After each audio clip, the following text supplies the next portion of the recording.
Assalamualaikum warahmatullahi wabarakatuh.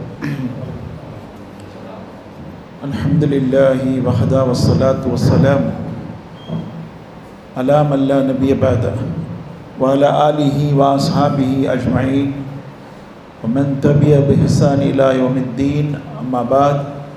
A'udhu billahi minash shaitanir rajim. Bismillahir rahmanir rahim. Innal ladhina yaktumuna ma anzalna minal bayyinati wal huda min ba'di ma bayyanahu lin-nasi fil kitab ulaika yal'anuhumullah wa yal'anuhumul la'inun illa alladhina tabu wa aslahu wa bayyanu fa ulaika atubu alaihim wa ana at-tawwabur rahim. ఇది సూర్య బక్రా అండి. సూర్య బక్రాలో ఆయత్ number 159, 160 రెండు ఆయతులు ఒకసారి చూడండి, పరిశీలించండి. ఇందులో అల్లాహ్ సుబ్హానహు వ తఆలా అంటున్నారు, ఇన్నల్ లదీనా యక్తుమూన మా అన్జల్నా మినల్ బయ్యినాతి వల్ హుదా. నిస్సందేహంగా ఎవరైతే దాచిపెడుతున్నారో, ఏదైతే మేము అవతరింపజేసామో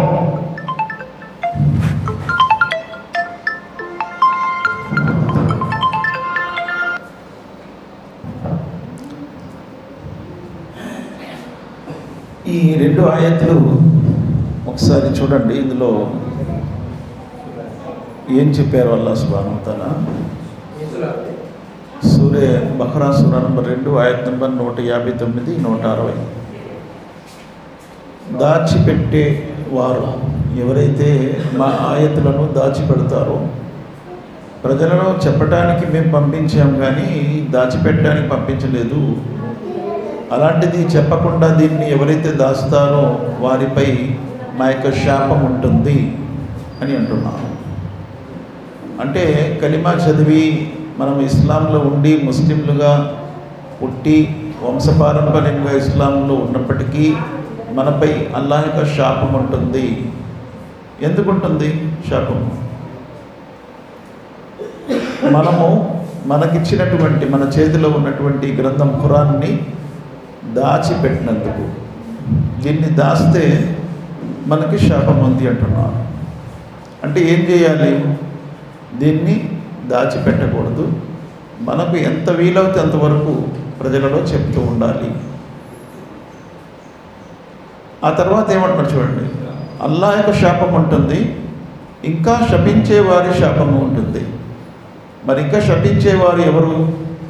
అది ఒకసారి మీరు సూర్య మాయిదా సూరా నంబర్ 5 అందులో ఆయత్ నంబర్ 80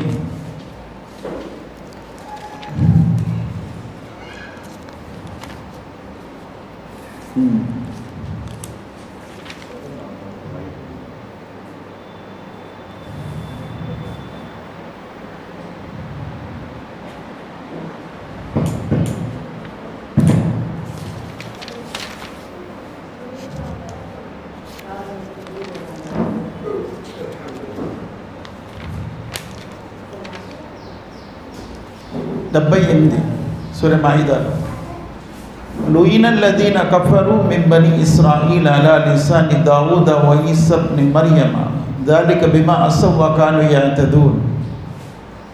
5వ సూర సూర మాయిదా ఆయత్ నంబర్ 78. లుయిన అంటే లానత్. ఇక్కడ లానత్ అంటున్నాడు, అక్కడ శాపము, అక్కడ కూడా లానతే అన్నారు అల్లాహ్ సుబ్హానహు వ తఆలా. ఇక్కడ కూడా లానత్ అంటున్నారు. లానత్ అంటే శాపము. ఎవరిపై శపించబడింది?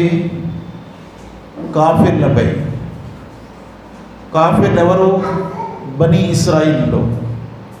అలా లిసాని దావూద, శపించేవారు ఎవరు ఇక్కడ? దావూద్ అలైహిస్సలాం, ఇంకా ఈసా ఇబ్న్ మరియం, యేసుక్రీస్తు వారు. ఇటువంటి గొప్ప ప్రవక్తలు శపించారు. ఎవరిపై? దాలిక బిమా అసవ కాను యఅతదూన్. ఎవరైతే హద్దులు మీరి ప్రవర్తించేవారో, అవిధేయతకు గురి అయ్యేవారు. హద్దులు మీరి ప్రవర్తించడము అవిధేయతకు గురి అవ్వటము అంటే ఏమిటి? తర్వాత ఆయన చెప్తున్నారు, కాను లా యతనాహున అన్ మున్కరిన్ ఫఅలు లబీస మా కాను యఫఅలూన్. వారు తాము చేసే చెడు పనుల నుండి ఒక్కొక్కరిని నిరోధించేవారు కాదు, ఒకరిని మరొకరు దావత్ చేసేవారు కాదు, చెడు నుండి ఆపేవారు కాదు. లబీస మా కాను యఫఅలూన్, వారు చేస్తూ ఉండినది బహు చెడ్డది. అంటే ఒకరికి మరొకరు చెడు నుండి వారించకపోవటం అనేది అల్లా యొక్క అవిధేయత. రెండవది హద్దులు మీరిపోవటము, ఇది చాలా చెడ్డ పని అని అల్లాహ్ సుబ్హానహు వ తఆలా అన్నారు. తరా కతీరం మిన్హుం యత్లూన అల్లదీన కఫరు లబీస మా ఖద్దమత్ లహుం అన్ఫుసహుం అన్ సఖితల్లాహు అలైహిం ఫిల్ అదాబి హుం ఖాలిదూన్ వలౌ కాను యుమినూన బిల్లాహి వన్నబీ వమా ఉన్జిల ఇలైహి మత్తఖజు ఔలియా వలాకిన్న కతీరం మిన్హుం ఫాసికూన్ లతజిదన్న అషద్దన్నాసి అదావతన్ లిల్లదీన ఆమనుల్ యహూద. తర్వాత 82వ ఆయతలో ఇక్కడ మనం 78, 79 చూసాం. తర్వాత 82వ ఆయతలో లతజిదన్న అషద్దన్నాసి అదావతన్ లిల్లదీన ఆమనుల్ యహూద వల్లదీన అషరకు. మీతో శత్రుత్వంలో అందరికంటే ఎక్కువగా యూదులు మరియు ముష్రికులు ఉంటారు అని అల్లా అంటున్నాడు. అంటే ఈ దావత్ పని ఎవరైతే చేస్తారో వారికి ఎక్కువగా ఆపేవారు ఈ దావత్ నుండి. దావత్ చేసే వారిపై దాడి చేసేవారు, శత్రుత్వం చేసేవారు ఎవరుంటారు? ఒకటి యూదులు, రెండోది ముష్రికులు అంటే బహుదైవారాధకులు. వలతజిదన్న అక్రమ మఅద్దతల్ లిల్లదీన ఆమనుల్ లదీన ఖాలు ఇన్నా నసారా.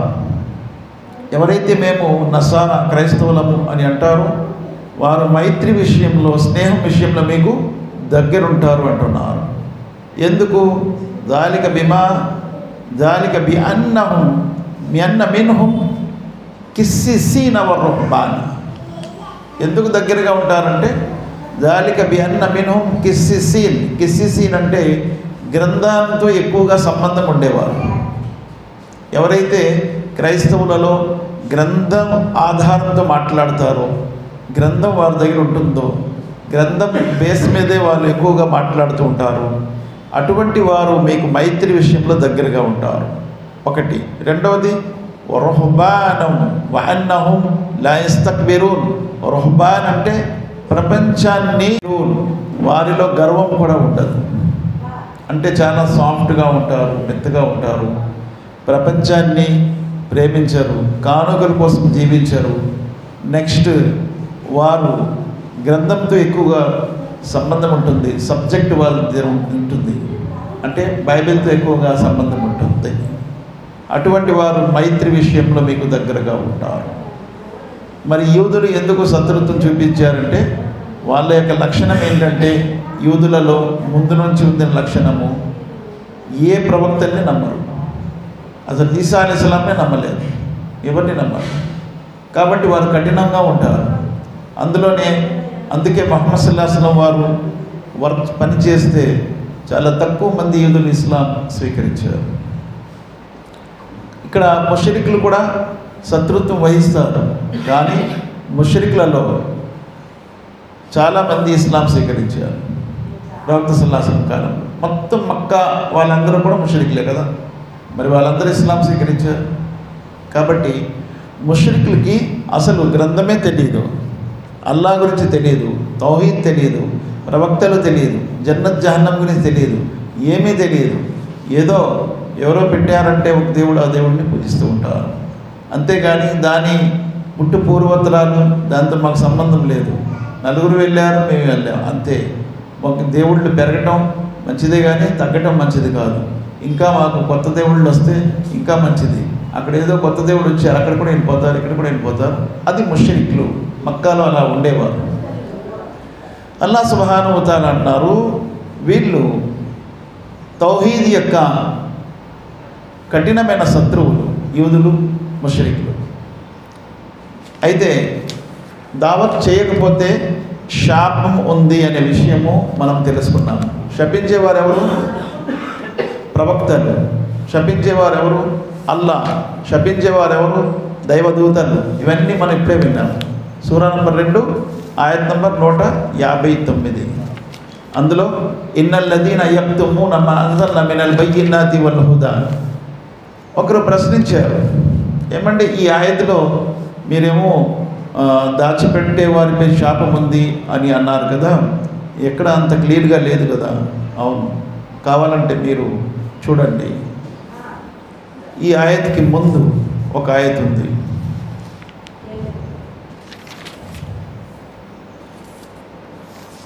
ఆయత్ నంబరు 146 చదవండి. అందులో ఏమంటున్నారు? అల్లదీన ఆతైనహుముల్ కితాబ యారిఫూనహు కమా యారిఫూన అబ్నాఅహుం వ ఇన్న ఫరీకం మిన్హుం లయక్తుమూనల్ హక్క వహుం యఅలమూన్ అల్ హక్కు మిర్ రబ్బిక ఫలా తకూనన్న మినల్ ముమ్తరీన్. ఏముంది ఇందులో? అల్లదీన ఆతైనహుముల్ కితాబ ఏముంది? చదవండి ఆయన. ఎవరికి గ్రంథం మొదలుగానో వారు తమ కన్న కొడుకుని గుర్తుపడినట్లే అతన్ని అంటే ముహమ్మద్ సల్లల్లాహు అలైహి వసల్లం గుర్తుపడతారు. అంటే ఎవరికైతే మేము గ్రంథం ఇచ్చామో, ఎవరికైతే అంటే యూదుల దగ్గర క్రైస్తవుల దగ్గర గ్రంథం ఉంది ఆ కాలంలో, ముహమ్మద్ సల్లల్లాహు అలైహి వసల్లం కాలంలో, వారు ముహమ్మద్ సల్లల్లాహు అలైహి వసల్లం వారిని ఎలా గుర్తుపట్టేవారు? ఎలాగైతే కన్నా కొడుకులను గుర్తుపెట్టేవారు, తన సొంత కొడుకులను ఎలా గుర్తుపట్టేవారు, అలా ముహమ్మద్ సల్లల్లాహు అలైహి వసల్లంని గుర్తుపట్టేవారు. మరి అలా గుర్తుపట్టేటప్పుడు ప్రవక్త సల్లల్లాహు అలైహి వసల్లం వారిని ఎందుకు విశ్వసించలేదు? ఎందుకు విశ్వసించలేదంటే వారిలో ఒక రకమైనటువంటి అసూయ ఉండేది. దానిని అల్లా మరొక చోట చెప్పాడు, హసదం మిన్ ఇంది అన్ఫుసిహిం అని. ఎక్కడ? అది సూర్య బఖ్రాలోనే వస్తుంది. చూడండి, సూర్య బఖ్రా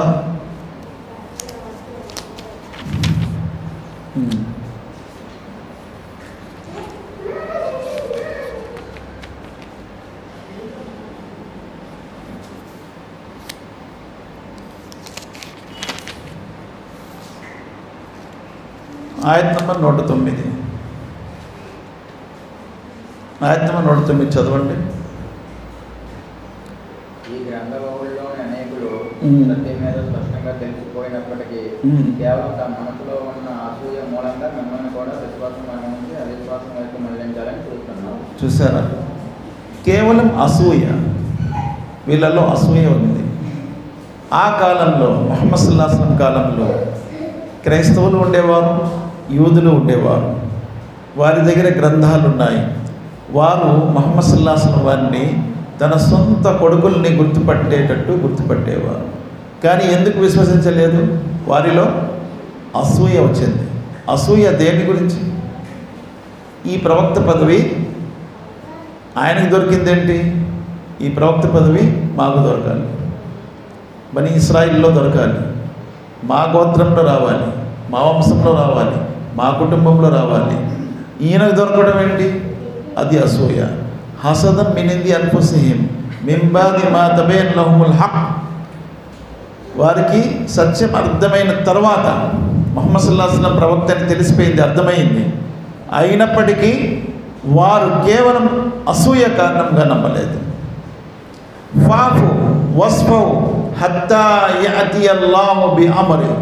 కావున మీరు వారిని క్షమించండి అని అల్లాహ్ అంటున్నాడు. మీరు కూడా అసూయ చేయండి అన్నాడు. మీరు కూడా అసూయ చేయండి. వాళ్ళు నమ్మట్లేదు కదా, మీరు కూడా అసూయ చేసి యేసుని మేము నమ్మం, మూసాని మేము నమ్మం అని చెప్పండి అన్నారా? లేదు. మేము ఎప్పుడు కూడా ఏ ప్రవక్తని దూషించము. వాళ్ళంటారు వీళ్ళేమో మా ప్రవక్తల్ని నమ్మరు అని. నమ్ముతాం. మా దేవుడిని నమ్మరు, నమ్ముతాం. ఎలా నమ్ముతాం? మీరు ఎలా నమ్ముతారు? మేము అలా నమ్మం. మీరు దేవుని కుమారుడు అంటారు, యేసుక్రీస్తు వారిని దేవుడు అంటారు, ముగ్గురులో ఒకడు అంటారు. మేమేమి నమ్ముతాము? ఈసా అలైహిస్సలాం వారు ఎంతమంది అయితే ప్రవక్తలు వచ్చారో అలాగే ఆయన కూడా ఒక ప్రవక్త, అలా నమ్ముతాం మేము. ప్రవక్తలలో ఆయన కూడా ఒక ప్రవక్త. పురుషుని ప్రమేయం లేకుండా మరియం అలైహిస్సలాం ఆయనను కనింది అని మేము నమ్ముతాం. ఆయన అల్లాహ్ యొక్క రసూల్, ఆయన అల్లాహ్ యొక్క నబీ, ఆయన అల్లాహ్ యొక్క దాసుడు. మీరేమంటారు? ఆయన అల్లాహ్ యొక్క కొడుకు. మేము కాదంటాం. ఆయనే దేవుడు కాదంటాం. ఆయన ముగ్గురులో ఒకడు కాదంటాం. మేమేమంటాం? ఆయన అల్లాహ్ యొక్క రసూల్. కాబట్టి ఈ విషయంలో వారికి అసూయ వచ్చింది. అసూయ కారణముగా వారు తిరస్కరించారు. అల్లాహ్ సుబ్హానహు వ తఆలా ఇక్కడ అన్నాడు. అయితే ముహమ్మద్ సల్లల్లాహు అలైహి వసల్లం వారిని గుర్తుపట్టుతారు ఎవరు? గ్రంథ ప్రజలు. ఇప్పుడు గ్రంథ ప్రజలు కాదు. ఇప్పుడు గ్రంథ ప్రజలు కూడా గుర్తుపట్టవచ్చు. తన గ్రంథాలను ఖచ్చితంగా చదవవలసిన రీతిలో చదివితే అది ఎక్కడ ఉందండి? ఖురాన్లో చూడండి. రెండవ సూరాలో ఆయత్ నంబర్ 121 సూర బఖరాలో అల్లదీన ఆతైనహుముల్ కితాబ యత్లూనహు హక్క తిలావతిహి ఉలైక యుమినూన బిహి వమై యక్ఫుర్ బిహి ఫౌలైక హుముల్ ఖాసిరూన్. చదవండి ఇది. మేము ఎవరికి గ్రంథం పుస్తకమో వారు దానిని పారాయణం చేయాల్సిన రీతిలో పారాయణం చేయలేదు. వారు ఈ గ్రంథాన్ని విశ్వసిస్తారు. ఇక దీని పట్ల తిరస్కార వైఖరిని అవలంబించిన వారే నష్టపోయారు. ఎవరైతే గ్రంథం చదువుతున్నారో అంటే గత గ్రంథాలు చదవవలసిన రీతిలో చదివితే యత్లూన హక్క తిలావతి వారేం చేస్తారు? ఉలైక యుమినూన బిహి వారు దీన్ని కూడా విశ్వసిస్తారు. బిహి అంటే ఈ గ్రంథం ఖురాన్ని కూడా విశ్వసిస్తారు. వమై యక్ఫుర్ ఫౌలైక హుముల్ ఖాసిరూన్ ఎవరైతే తిరస్కరిస్తారో వారే నష్టపోతారు. ఇక్కడ క్లియర్గా స్పష్టంగా ఉంది. అల్లాహ్ సుబ్హానహు వ తఆలా అంటున్నారు, గ్రంథ ప్రజలు గ్రంథాన్ని చదవలసిన రీతిలో చదివితే తప్పనిసరిగా వారు కూడా విశ్వసిస్తారు. కాబట్టి ఇప్పుడు ఏం దాశారు వీళ్ళు చెప్పండి? అల్లాహ్ వాళ్ళని శపించానంటున్నాడు. ఎవరైతే మేము పంపిన వాక్యాలను ఇన్నల్లదీన యక్తుమూన మా అంజల్నా మేము అవతరింపజేసిన దాన్ని ఎవరైతే దాచుతారో వారిపై శాపం ఉంది. ఈ దాచేది ఏంటి? ఇప్పుడు ఎవరు దాచారు? దేన్ని దాచారు? అర్థమైందా? దేన్ని దాచారు వీరు? ముహమ్మద్ సల్లల్లాహు అలైహి వసల్లంని దాచిపెట్టేశారు. ఎవరు దాచారు? యూదులు, క్రైస్తవులు. అదే విషయం ఇక్కడ క్లియర్ అయింది కదా. ఇప్పుడు కేవలం ఒక ప్రవక్తను ప్రజల్లో చెప్పకుండా దాచిపెట్టేసేందుకు అల్లాహ్ ఏమంటున్నాడు? శాపము. ఇంకా శపించేవారు శపిస్తారు. మనము ఎవరిని దాచిపెట్టేసాం? ఇక్కడ అల్లానే దాచిపెట్టేశాం. ప్రవక్తని దాచిపెడితే శాపం అన్నాడు. ప్రవక్తని దాచిపెడితే శాపం అన్నాడు. మనము అల్లాను దాచిపెట్టేశాం, ప్రవక్తని దాచిపెట్టేశాం, ఖురాన్ని దాచిపెట్టేశాం. మరి మనకి ఎన్ని శాపాలు ఉంటాయి? దాన్ని మనం లెక్కేయలేం, అంచనా వేయలేం. కాబట్టి ఒక్క ప్రవక్తని దాచినందుకు అన్ని దాయలేదు వాళ్ళు, కేవలం ప్రవక్తనే దాచారు. దాచినందుకు వారిపై శాపం అన్నాడు అల్లాహ్ సుబ్హానహు వ తఆలా. ఇన్నల్లదీన యక్తుమూన మా అంజల్నా మినల్ బయ్యినాతి వల్ హుదా మిన్ బాది మా బయ్యనాహు లిన్నాసి ఫిల్ కితాబ్. వాళ్ళ గ్రంథంలో ఉన్న ఒక్క మాట ప్రవక్త ముహమ్మద్ సల్లల్లాహు అలైహి వసల్లం గురించి, అది దాచారు అంతే. దాన్ని దాచినందుకు శాపం అన్నారు. ఇప్పుడు ఆ శాపం నుంచి బయటపడాలంటే ఏం చేయాలి? తర్వాత ఆయన వెంటనే చెప్తున్నాడు 160 ఇల్లల్లదీన తాబు, తౌబా చేసుకోవాలి. మనలో ఒక సబ్జెక్ట్ ఉంది, పెద్ద పాపాలు చిన్న పాపాలు రెండు ఉన్నాయి కదా. కొంతమంది ఏమంటారు, అబ్బాయి అలాగే ఎలాగ ఉంటాయండి, అన్నీ ఒకటే, కానీ పెద్ద చిన్న అంటారండి. పాపం అంటే పాపమే. కరెక్టా రాంగా?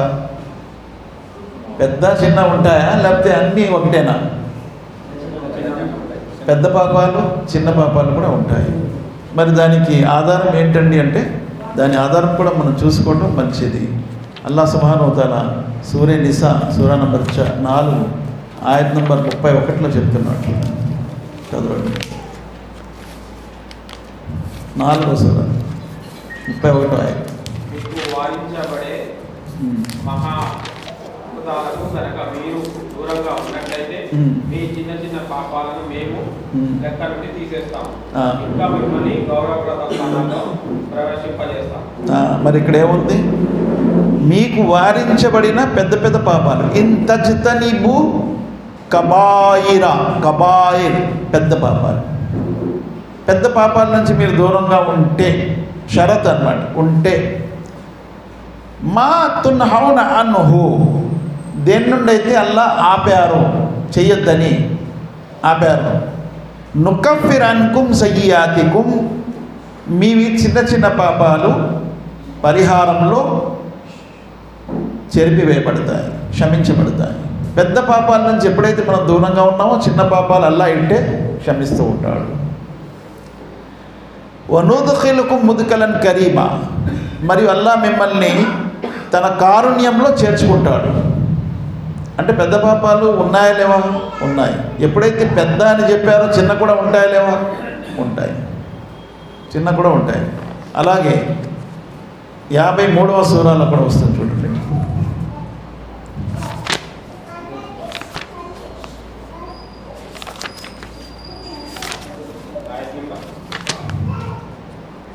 అది కూడా అలాగే నంబర్ 31.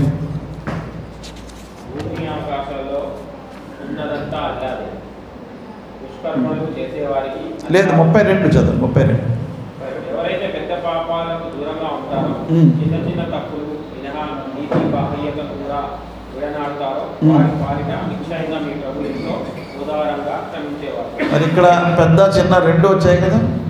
ఖురాన్లో ఉంది పెద్ద పాపాలు అని చిన్న పాపాలు అని. అల్లాయే విడదీశాడు.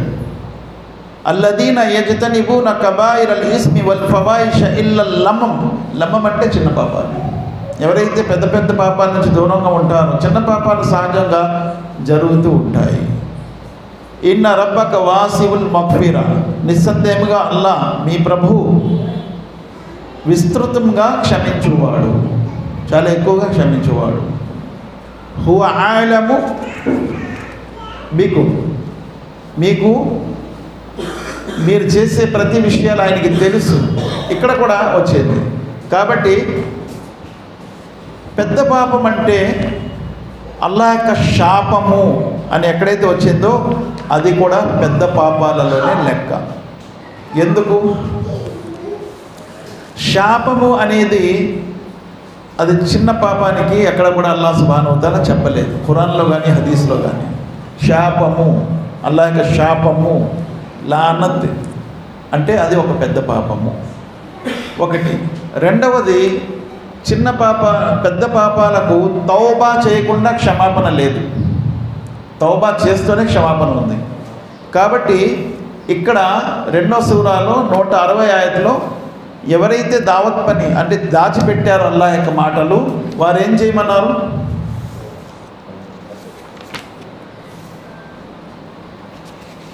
ఏం చేయాలి? వాళ్ళు అల్లాహ్ యొక్క మాటల్ని దాచిపెట్టేవాళ్ళు పశ్చాత్తాపం, తౌబా చేసుకోవాలి. అంటే తౌబా ఎందుకు చేయాలి? దాచిపెట్టడం అనేది ఒక పెద్ద పాపం, దాచిపెట్టడం అనేది ఒక పెద్ద పాపం. అందుకే తౌబా చేయాలి. ఇల్లల్లదీన తాబు. తర్వాత ఏం చేయాలి? ఒట్టి తౌబా చేసుకుంటే సరిపోద్దా? తౌబా చేసుకున్నాం చాలా, లేదేం చేయాలి? చెప్పాలి, చెప్పడం స్టార్ట్ చేయాలి. వాస్లహు, వాస్లహు బయ్యను 2 వచ్చాయి చూడండి. వాస్లహు అంటే సంస్కరించుకోవాలి. ఒకటి తౌబా, రెండవది సంస్కరించుకోవాలి. అంటే ఆ కార్యక్రమం చేయటానికి మనము నిర్ధారించాలి, టీమ్గా తయారవ్వాలి, అందరూ కూడా ఈ పని చేయడానికి పూనుకోవాలి. జమాత్ పరంగా, సంఘపరంగా సంఘం అందరూ కూడా చేయాలని నిర్ధారణ చేసుకోవాలి. సంఘ పెద్దలు కూడా తౌబా చేసుకొని, లేదు మేము మానేసాం, మేము చెయ్యాలి ఈ పని అని చెప్పి అందరూ ఒక త్రాటి మీదకి రావాలి. ముందు సంకల్పం చేసుకోవాలి, త్రాటి మీదకి రావాలి. రెండవది, మూడవది పని స్టార్ట్ చేయాలి. కేవలం తౌబా చేసుకున్నాం అంటే ఏమి లేదు. ఇల్లల్లదీన తాబు వాస్లహు వబయ్యన్ను ఫౌలాయిక అతూబు అలైహిం వాన తవ్వాబు రహీం. అప్పుడు అల్లాహ్ క్షమిస్తాను అంటున్నాడు. అల్లాహ్ క్షమించువాడు, కరుణించువాడు.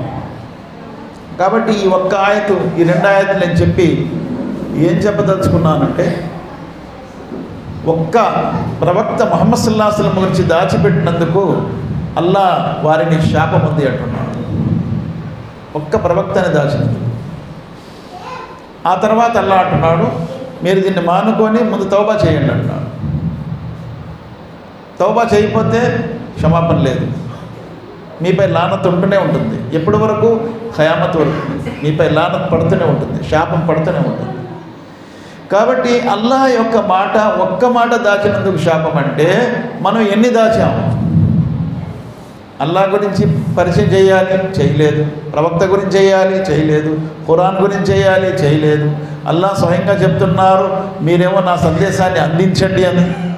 ఉందా లేదా? ఖురాన్లో ఎన్ని చోట్ల ఉంది? అందించండి, దీన్ని దాచిపెట్టకండి, దీన్ని బహిర్గతం చేయండి. ఇక్కడే చూడండి, ఎవరైతే కొంత లాభం పొందటానికి దాచిపెడుతున్నారో వారు తమ పొట్టలో అగ్ని నింపుకుంటున్నారు. ఎక్కడ ఉంది అది? 174 చూడండి, సూరహ్ బఖరాలోనే. ఇన్నల్లదీన యక్తుమూన మా అన్జలల్లాహు మినల్ కితాబి వయష్తరూన బిహి థమనన్ ఖలీలా ఉలైక మా యాకులూన ఫీ బుతూనిహిమ్ ఇల్లన్ నార్ వలా యుకల్లిముహుముల్లాహు యౌమల్ ఖియామా వలా యుజక్కీహిమ్ వలహుమ్ అజాబున్ అలీం. అల్లాహు అక్బర్. ఏమంటున్నారు అల్లా? చదవండి. అల్లాహ్ తన గ్రంథంలో అవతరింపజేసిన విషయాలను దాచేవారు, వాటిని కొద్దిపాటి ధరకు అమ్ముకునేవారు వాస్తవానికి తమ పొట్టలను అగ్నితో నింపుకుంటున్నారు. అంటే దాచేవారు అమ్ముకుంటున్నారా? కాదు అంటారు. ఇండైరెక్ట్గా అమ్ముకుంటున్నట్లే. ఎందుకు దాస్తున్నారు? చెప్తే వాళ్ళు లావాదేవీలు మానేస్తారు, ఇచ్చిపుచ్చుకోవడాలు మానేస్తారు, వ్యాపారం మానేస్తారు, మత సత్సంబంధాలు మానేస్తారు. వాళ్ళ కొట్టుకెళ్ళొద్దు, వాడేమో చెప్తాడు, వాడి దగ్గరికి వెళ్ళకూడదు, వాడి దగ్గర కొనకూడదు, వాడికి వ్యాపారం చేయకూడదు. ఇప్పుడే అంటున్నారు కొంతమంది, ఇప్పుడే అంటున్నారు. అదే అల్లాహ్ అంటున్నాడు. అల్లాహ్ కూడా అదే అంటున్నాడు.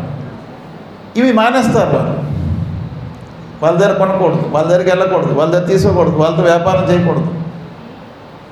అలా అంటారని మీ భయపడి చెప్పడం మానేస్తే మీరు అలా అనకుండా వ్యాపారం చేసుకుంటున్నారు, బాగానే ఉంది. మీ పొట్టలో అగ్ని నింపుకుంటున్నారు, అగ్ని నింపుకుంటున్నారు. కాబట్టి దాయటం అనేది ప్రసక్తి లేదు. వాళ్ళు వ్యాపారం చేసినా మానేసినా ప్రసక్తి లేదు. వ్యాపారాన్ని నేను మీకు ఇస్తాను, మీరు ఎందుకు భయపడుతున్నారని అల్లాహ్ అంటున్నాడు. ఎక్కడ అంటున్నాడు? 9వ సూర తీయండి, 9వ సూర 23.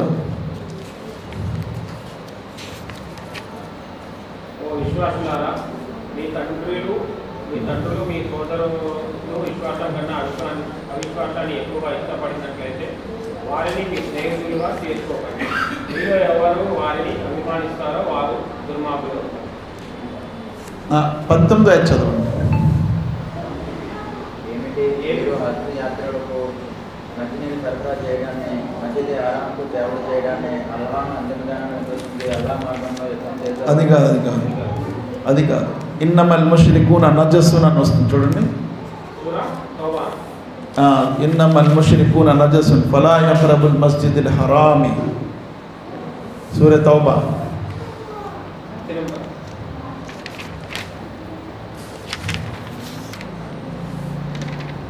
ఒక నిమిషం.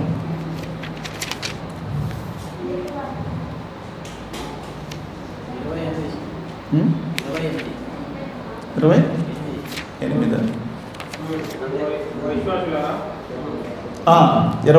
చదవండి. అదే విశ్వాసులారా, ముష్రికులు అశుద్ధుడు కాబట్టి ఈ ఏడాది తర్వాత వారు మసీదే హరం దరిదాపులకు కూడా రాకూడదు. ఒకవేళ మీకు దారిద్ర్య భయం అంటే అల్లాహ్ కనుక తలిస్తే తన కృపతో మిమ్మల్ని సంపన్నులుగా చేస్తాడు. ఇక్కడ చెప్పాడు, ఇక్కడ సమాధానం ఇచ్చాడు.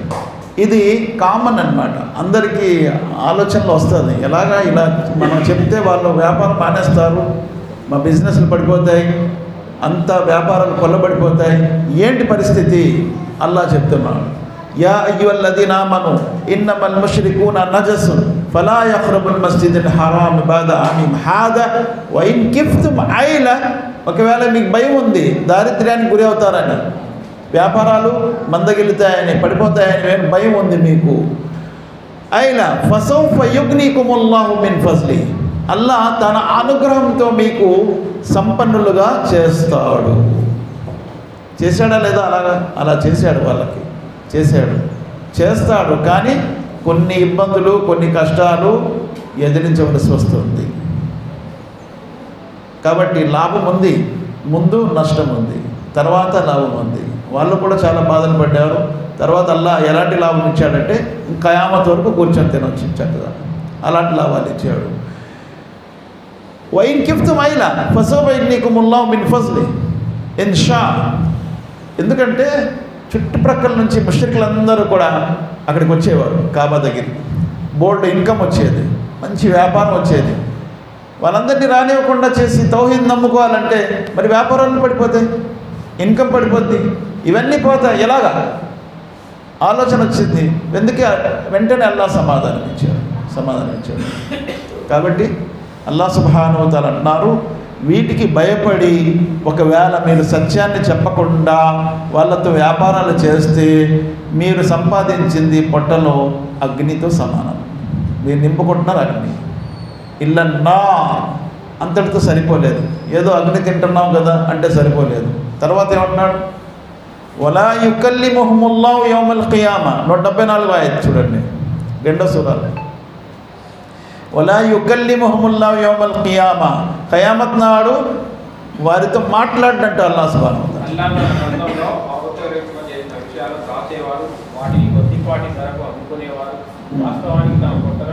అగ్ని నింపుకుంటున్నారు. నెక్స్ట్ మాట్లాడడు, వాళ్ళని పరిశుద్ధులు చేయడు. 2, 3 ఉన్నాయి. ఇహలోకంలో అగ్ని, పరలోకంలో అల్లాహ్ మాట్లాడిపోతే ఇంకెవరుంటారు? కారుణ్యంతో చూడడు, ఇంకెవరు చూస్తారు? ఆ తర్వాత నరకాగ్ని శిక్ష అనుభవించవలసింది. కాబట్టి ఇవన్నీ ఎవరు చెప్పాలి? ప్రతి గ్రంథాన్ని తెలిసిన వారు చెప్పాలి, ప్రజల్లో చెప్పాలి. ఇవన్నిటిని మీరు గుర్తించుకోండి, నెంబర్ వేసుకోండి, మీరు జీర్ణించుకోండి, పనిలో దిగండి, రంగంలోకి దిగండి. అల్లాహ్ కారుణ్యం వస్తుంది. అల్లాహ్ సుబ్హానహు వ తఆలా శాపం నుండి బయటపడండి. ఇప్పుడు మన పరిస్థితి అల్లాహ్ శాపం యొక్క పరిస్థితిలో ఉన్నాం కదా, శాపం పరిస్థితిలో ఉన్నాం. ఈ శాపం పరిస్థితి నుండి కారుణ్యం పరిస్థితి రావాలంటే ఏం చేయాలి? అల్లాహ్ ఇచ్చింది ప్రజల్లో చెప్పాలి. చెప్తే అన్నీ మందగిల్లుతాయి, అన్నీ కూడా పడిపోతాయి. తర్వాత అల్లాహ్ సుబ్హానహు వ తఆలా మిమ్మల్ని సంపన్నులుగా చేస్తాను అంటున్నాడు. అల్లాహ్ సత్యం చెప్తాడా, అబద్ధం చెప్తాడా? అది మన కాన్ఫిడెన్స్ ఉండాలి కదా. ఆయన స్వయంగా చెప్తున్నాడు, నా మాటను మీరు ఎప్పుడు కూడా అసత్యం అనుకోకండి. 4వ సూరాలో అంటున్నాడు చూడండి, సూరా నిసా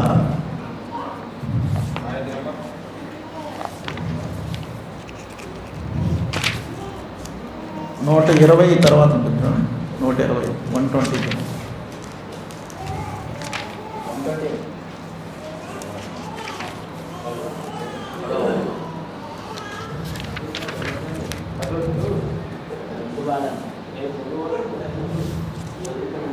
వాడు వారిని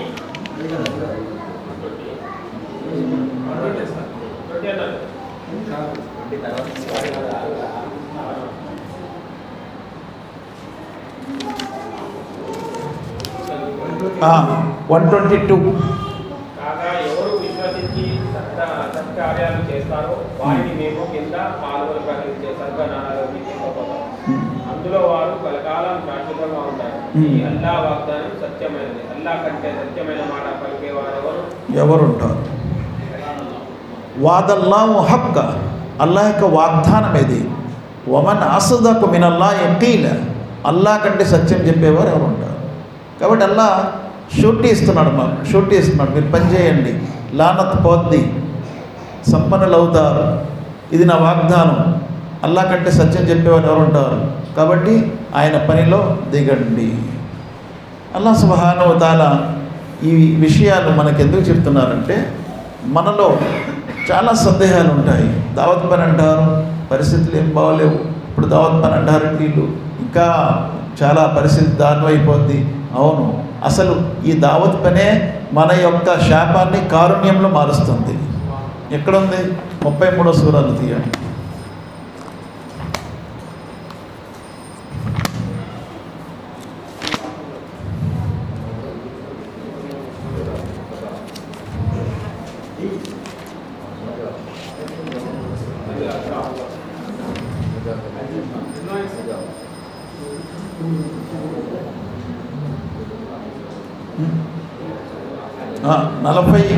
నలభై 41వ సూర అండి. సూర్య ఆమీన్ సజ్దా.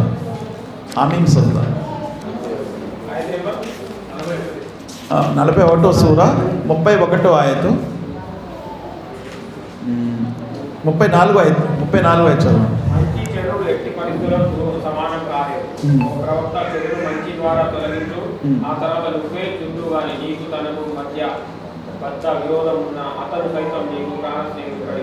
అది చెడు మంచి సరి సమానం కాదు. వలా తస్తవిల్ హసనతు వలా సయ్య. ఇద్ఫా, దిఫా అంటారు కదా, దిఫా అంటే తొలగించడం, డిఫెన్స్. ఇద్ఫా బిల్లతి హియ అహ్సన్.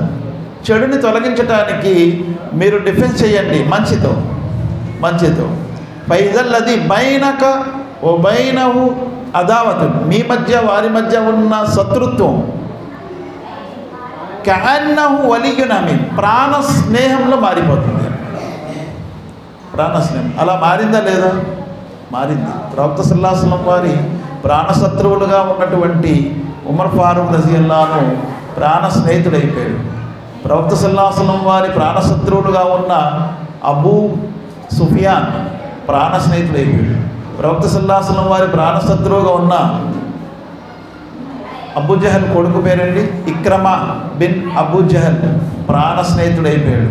ప్రవక్త సల్లల్లాహు అలైహి వసల్లం వారి ప్రాణశత్రువుగా ఉన్న ఖాలిద్ బిన్ వలీద్ ప్రవక్త సల్లల్లాహు అలైహి వసల్లం వారి ప్రాణ స్నేహితుడైపోయాడు.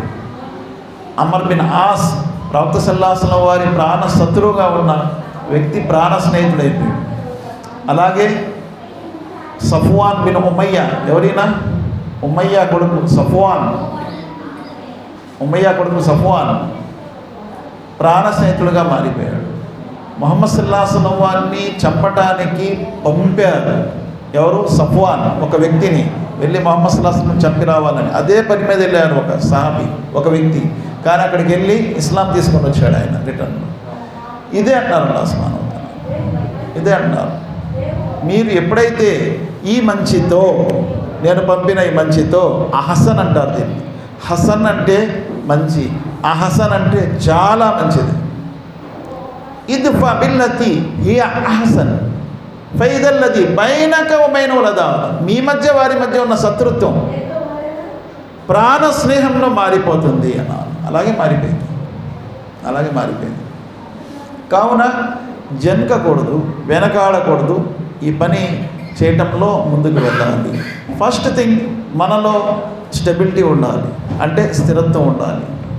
బలంగా స్థిరపడిపోవాలి. ఏదో నాకు టైం దొరికితే నమాజ్ చదువుతానండి, లేకపోతే లేదండి, టైం దొరికితే నేను ఖురాన్ చదువుతాను, లేకపోతే లేదండి, ఆ ఇస్లాం లాభం లేదు. ఎందుకంటే చూడండి, అదే పైన ఆయతలో 30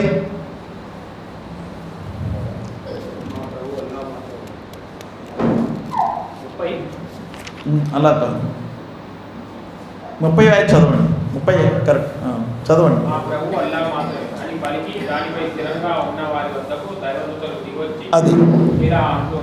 అది ఏదో నేను ముస్లింనండి, నామక ముసల్మాన్, నాకేమో అన్నీ ఇప్పుడు బాగా అయిపోవాలంటే అవ్వదు. ముందు స్థిరపడండి అంటాడు అలా. ఇన్నల్లదీన ఖాలు రబ్బునల్లాహ్ సుమ్మ ఇస్తఖాము. నేను అల్లాహ్ నమ్ముకున్న తర్వాత ఏంటి? స్థిరపడాలి. ఈరోజు నమ్ముకున్నాను, రేపు నాకు వద్దండి, ఎల్లుండి మళ్ళీ నమ్ముతానులేండి, అవతల నాడు వద్దండి, ఆ తర్వాత మళ్ళీ నమ్ముతానులేండి, ఈ నెల ఒక నెల వదిలేండి, వచ్చే నెల నమ్ముతాను. అది ఉందా?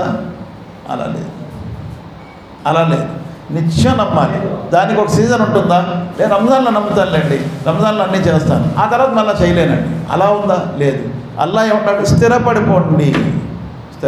ఇన్నల్లదీన ఖాలు రబ్బునల్లాహ్ సుమ్మ ఇస్తఖాము తతనజ్జలు అలైహిముల్ మలాయికా, అటువంటి వారి సహాయం కోసం దైవదూతల్ని అల్లాహ్ పంపిస్తానన్నాడు. రైటా రాంగా?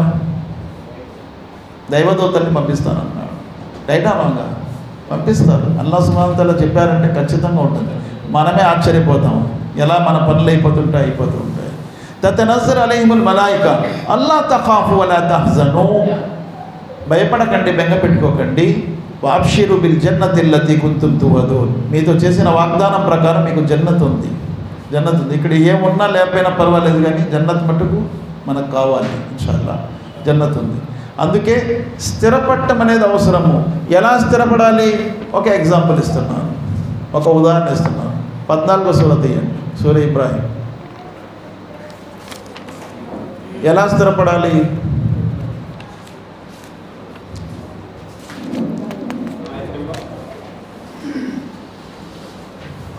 26వ ఆయత చదవండి.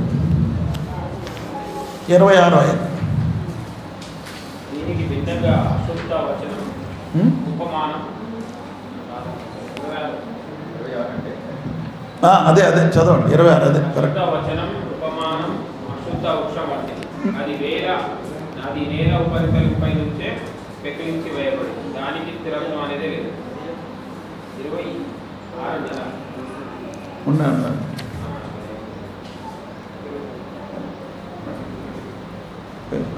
24 నుండి చదవండి. 24. అల్లా పరిశుద్ధ వచనాన్ని దేనితో పోల్చడం మీరు గమనించలేదా? అది ఒక పరిశుద్ధ వృక్షం వంటిది. అది బాగా వేళ్లను కొని ఉంది, కానీ కాకలు ఆకాశంలో ఉన్నాయి. తన ప్రభు ఆజ్ఞతో అది ఎల్లప్పుడూ పండ్లను ఇస్తుంది. ప్రజలు గుణపాఠం నేర్చుకునేందుకు గాను అల్లా వారి ముందు ఈ ఉపమానాలను వివరిస్తున్నారు. చదవండి, కంటిన్యూ చేయండి. దీనికి భిన్నంగా అశుద్ధ వచనం ఉపమానం అశుద్ధ వృక్షం వంటిది. అది నేల ఉపరితలపై నుంచే ప్రకటించబడింది. దానికి స్థిరత్వం అనేది లేదు. ఇంకా చదవండి. విశ్వసించిన వారికి అల్లా స్థిరమైన మాటలు ప్రాపంచిక జీవితంలోనూ పరలోకంలోనూ నిలకడను ప్రసాదిస్తాడు. అయితే అన్యాయపరులను మాత్రం ఆయన అపహారాలను లోటు చేస్తాడు. అల్లా తాను తలుచుకున్నది చేస్తూ. చాలు. ఇక్కడ చూడండి, 24వ ఆయతలో అల్లా ఏమంటున్నారు? మంచి మాట అంటే లా ఇలాహా ఇల్లల్లాహ్, కలిమ తయ్యిబా, కలిమతున్ తయ్యిబా. మనం చదువుతాం కదా, అవ్వల్ కలిమ తయ్యబ్ లా ఇలాహా ఇల్లల్లాహ్ అని చదివేస్తున్నాం, అదే తయ్యిబా, పవిత్రమైనటువంటి వచనం. కషజరతిన్ తయ్యిబా, ఒక మంచి పవిత్రమైన వృక్షంతో సరిపోల్చాడు. అస్లుహా సాబితున్, అస్లు అంటే వ్రేళ్ళు, చాలా స్థిరంగా ఉంటాయి, పటిష్టంగా ఉంటాయి. ఫరువా ఫిస్సమా, అలాగని పైన ఏమీ లేదు, బోడిది ఉంటుంది కాదు, పైన కూడా కలకలలాడుతూ ఉంటుంది, పచ్చదనం ఉంటుంది, అంటే మ్రాను కూడా పచ్చగా ఉంటుంది. ఫరువా ఫిస్సమా తుతి ఉకులహా కుల్లహీనిన్ బిఇజ్ని రబ్బిహా, దానికి ఒక సీజన్ ఉండదు, రంజాన్ బక్రీద్ ఉండదు, ప్రతి కాలంలో కలకలలాడుతూనే ఉంటుంది, ఫలాలు ఇస్తూ ఉంటుంది. విశ్వాసి కూడా అలాగే ఉంటాడు. విశ్వాసిక ఉదాహరణకు ఒక చెట్టు అన్నారు ముహమ్మద్ సల్లల్లాహు అలైహి వసల్లం. ఏ చెట్టు అంటే? ఖర్జూర చెట్టు. దాని ఆకులు రాలవన్నారు. ఆకులు అంటే ఆకులు ఈజ్ ఈక్వల్ టు కర్మలు, రాలవు. నమాజ్ మానేశాడు, జకాత్ మానేశాడు, హజ్ మానేశాడు, అలా ఉంటుంది. ఆకులు ఎప్పుడు ఉంటాయి, దానికి ఎప్పుడు రాలవు. అందుకే అల్లాహ్ అంటున్నాడు, తుతి ఉకుల కుల్లహీనిన్ బిఇజ్ని రబ్బిహా వయజ్రిబుల్లాహుల్ అమ్సాల లిన్నాస్ వల్లాహు లఅల్లకుం యతఫక్కరూన్ వమసలు కలిమతిన్ ఖబీసతిన్ కషజరతున్ ఖబీసా. ఇప్పుడు అపరిశుద్ధమైన వృక్షం, అపరిశుద్ధమైన మాట రెండు ఒకటి అంటున్నాడు. దాని యొక్క వ్రేళ్ళు పైపైనే ఉంటాయి, పెద్ద బలంగా ఉండదు, చిన్న గాలికి కూడా కూలిపోతుంది. తర్వాత అంటున్నాడు చూడండి, అల్లాహ్ యుసబ్బితుల్లాహు అల్లదీన ఆమను బిల్ ఖౌలి సాబితి ఫిల్ హయాతి దునియా వ ఫిల్ ఆఖిరా. ఎవరైతే ఈ కలిమాని చదువుకుంటారో, పటిష్టంగా ఉంటారో, ఎక్కడ? ఇహంలో పరంలో కూడా. అంటే ఇహంలో నేను ఖచ్చితంగా లేను అంటే నా కలిమా కూడా ఖచ్చితంగా లేదు అని తెలిసిపోతుంది. ఇక్కడ ఖచ్చితంగా లేనివాడు అక్కడ ఖచ్చితంగా ఉండగలడా? అక్కడ కూడా ఉండగలడు. అక్కడ అంటే ఎక్కడ? ఇమాం బుఖారీ అన్నారు, ఇమాం బుఖారీ రహమతుల్లాహి అలైహి, ఇది కితాబుల్ జనాయిజ్లో తీసుకొచ్చారు. తీసుకొచ్చన్నారు.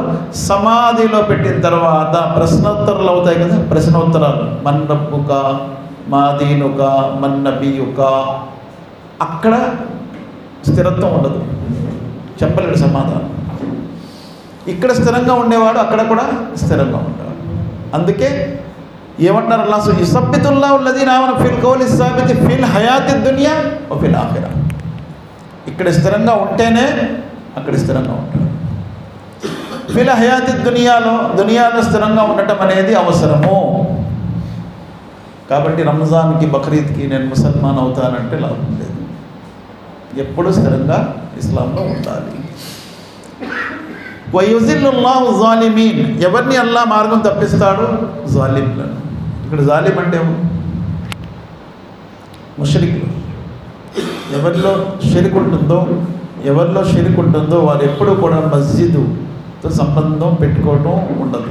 చాలా తక్కువ ఉంటుంది మస్జిద్తో సంబంధం షిర్క్ చేసేవారికి. ఎందుకంటే నాకు అక్కడ దొరుకుతుంది కదా, ఎక్కడెందుకు అనుకుంటాడు వాడు. ఇక్కడే అన్నీ దొరుకుతాయనే నమ్మకము తౌహీద్ ఉండేవాడికి ఉంటుంది. ఎందుకంటే నేను 9వ సూరాను ఒకసారి చూడండి. 9 సూర తౌబా ఆయత్ నంబర్ 16, 17 చదవండి.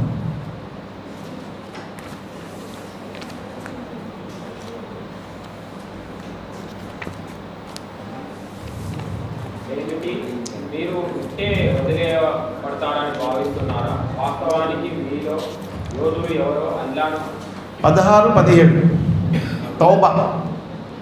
అచ్చా 17, 18. ముష్రికులు తాము స్వయంగా తమ అవిశ్వాసాన్ని గురించి సాక్ష్యం ఇస్తున్నప్పుడు వారు అల్లాహ్ మస్జిదుల నిర్వహణకు ఎంత మాత్రం తగదు. వారి కర్మలన్నీ వృధా అయిపోయారు. శాశ్వతంగా వారు నరకాగ్నిలో ఉంటారు. ముష్రికులు అల్లాహ్ యొక్క ఇళ్ళని ఎన్నటికి కూడా నిర్వాహకులు కాలేరు.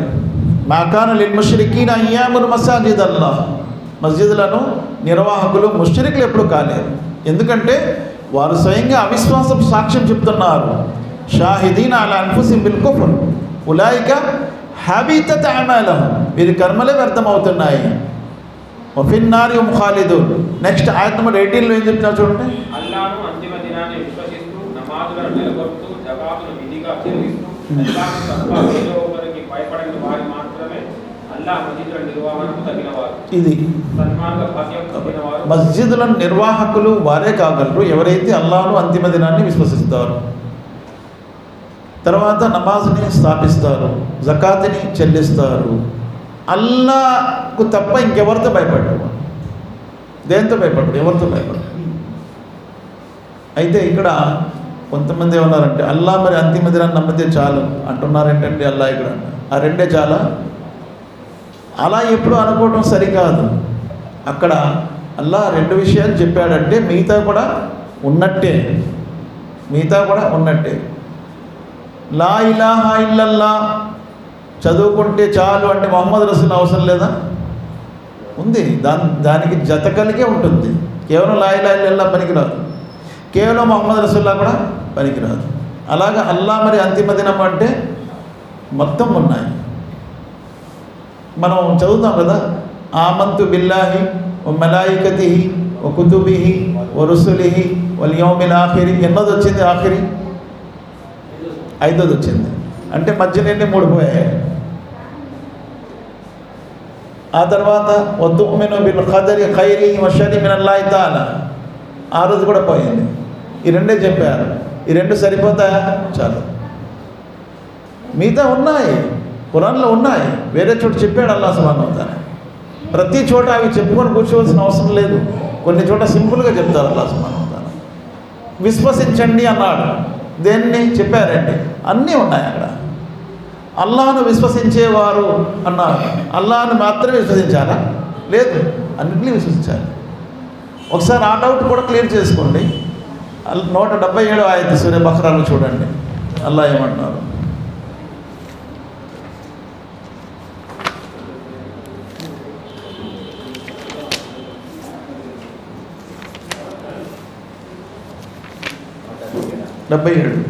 మీరు మీ ముఖాలను తూర్పు దిక్కునో పడమర దిక్కునో తిప్పటమే సదాచరణ కాదు. సదాచరణ అంటే వాస్తవానికి అల్లాహ్ను, అంతిమ దినాన్ని, దైవదూతలను, దైవ గ్రంథాన్ని, దైవ ప్రవక్తలను 5 వచ్చాయి ఇక్కడ, 5 వచ్చాయి. లైసల్ బిర్ర అన్ తువల్లు వజూహకుమ్ కిబ్లల్ మష్రిక్ వల్ మగ్రిబ్ వలాకిన్నల్ బిర్ర మన్ ఆమన బిల్లాహి వ మలాయికతిహి వ కుతుబిహి వ రుసులిహి వల్ యౌమిల్ ఆఖిర్. మరి 5 చెప్పాడు కదా ఇక్కడ, అక్కడ 2 చెప్పాడు, ఇక్కడ 5 కూడా చెప్పాడు కదా అల్లాహ్ సుబ్హానహు వ తఆలా. కాబట్టి అన్నీ వస్తాయి అన్నమాట. ఇక్కడ ఒక్కటి చెప్పలేదు, విధిరాత చెప్పలేదు అల్లాహ్ సుబ్హానహు వ తఆలా. అది లేదనా, అది కూడా ఉంది, అది కూడా ఉంది. కాకపోతే ఇక్కడ దాని ప్రస్తావన రాలేదు.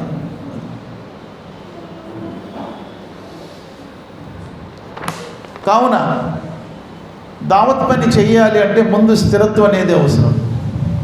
మనము స్థిరంగా నమాజులు చేయాలి. నెక్స్ట్ వీలైతే రాత్రి తహజ్జుద్కి లెగాలి, ఇది కూడా అవసరం దావత్ కోసం. ఎందుకు?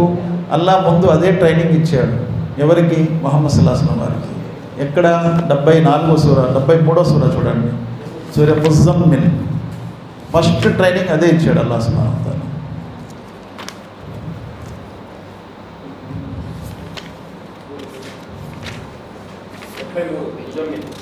73 ఫస్ట్ స్టార్టింగ్.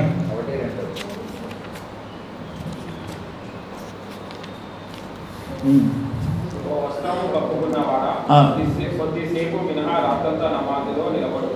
సగం రాత్రి లేదా దానికంటే కొంచెం తక్కువ చేస్తూ లేదా దానిని మరికొద్దిగా పెంచుతూ ఖురాన్ను మాత్రం బాగా ఆగి ఆగి నింపాలుగా స్పష్టంగా పాటించు.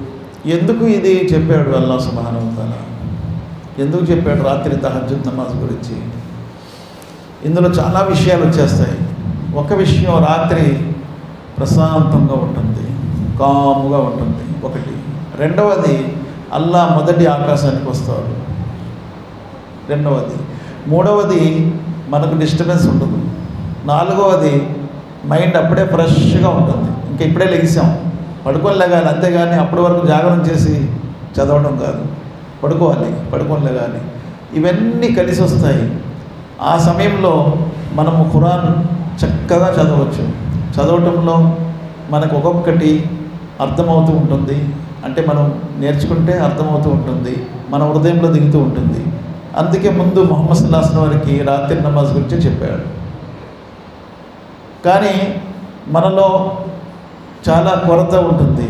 అదేంటంటే రాత్రి నమాజ్ దూరం అండి, ఫజర్ చేయలేకపోతున్నాను కదండి అంటే ముందు ఫజర్ స్టార్ట్ చేయాలి, తర్వాత రాత్రి నమాజ్. కాబట్టి ఫజర్ అనేది ఎన్నటికీ విడిచిపెట్టకూడదు. ఏ దావత్ పని చేసే వాళ్ళైనా ఫజర్ మస్ట్ అండ్ షుడ్, తప్పనిసరిగా ఫజర్కి లెగవలసిందే. తహజ్జుద్ లెగాలి, లెగలేకపోతే కనీసం ఫజర్కి మాత్రం మిస్ అవ్వకూడదు.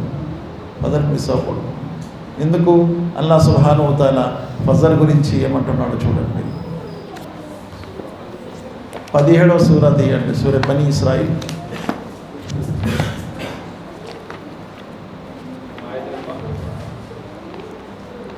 82.